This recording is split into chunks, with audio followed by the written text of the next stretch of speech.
We spend our whole lives trying to escape one thing fear. But what if I told you fear is not your enemy?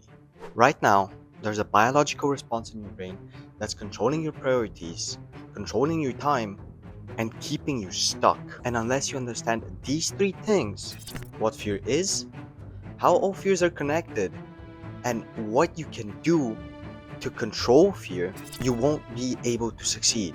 You'll keep running from the very shadow that's meant to guide you. First off, what is fear? Fear often feels dramatic, but in reality, it's very simple. It's a biological response to a threat. But what exactly is a threat? At its core, a threat is lack of control. Over the millions of years of evolution, human brains have evolved to associate lack of control with immediate danger, with immediate physical danger. It's that simple. Fear isn't weakness, it's information. It's your body telling you that you've reached the end of what you can currently control. Fear is not your enemy, comfort and conformity are. Okay, but what exactly does that mean? Well, the key is fear doesn't mean stop. It doesn't mean stop what you're doing. It doesn't mean stop progressing. It means you found the bound. Okay, now that we know what fear is, we have to understand how our fears connected. Why does a missed party feel as heavy as a failed project? Or why does presenting in front of an audience feel so dramatic when you know it's a subject you can speak to a wall for hours on end at? Okay, imagine fears like branches of a tree. They all are connected and they all stem from one single root. Think about FOMO.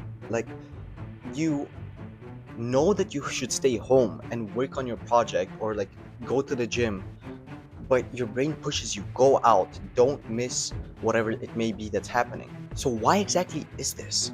It's because thousands of years ago social exclusion meant literal death. It's just that your brain hasn't updated after all these years have passed and the world has changed, and it still connects social rejection with immediate danger.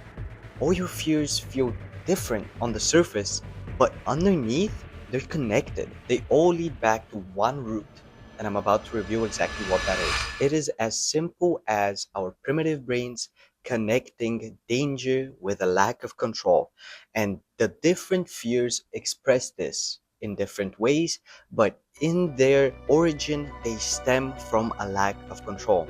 With FOMO, it's a lack of control over social situations. With presentations, it's again a lack of control over your audience's reaction, and so on and so on. So when you choose going out over your project, you're not lazy, you're just choosing short term social safety over long term growth. And that's okay, it's a survival mechanism. Do keep in mind when we speak about FOMO, we're talking about fear of missing out in the sense of you go out, you don't want to go out, but you still do just because of the fear. Right about now, you may be thinking that's nice and all, but how does this actually help me? How does understanding that all fears stem from a lack of control allow me to control my fears, escape them, and should I? Listen up, this is the most important part. Everybody tries to suppress their fears, escape them, and completely eliminate them. But that's the wrong approach. What if fear isn't holding you back? Remember, fear appears where control ends. So think of fear as a spotlight. It reveals exactly where you need to grow in order to become successful. You're scared to post? Post. You're scared to say no to the party? Say no. You're scared to start? Just start. The solution isn't to become fearless. The solution is to reinterpret how you see fear. When you feel fear, instead of thinking danger, think, this is what I need to do to improve. Fear is your direction. In order to succeed, you have to accept that temporary feeling of not belonging or the temporary feeling of fear as a whole. Think of that feeling as the cost of your growth. Fear isn't the red light, it's the green one. It means go. Once you understand this, you stop being controlled by fear, you gain control over it.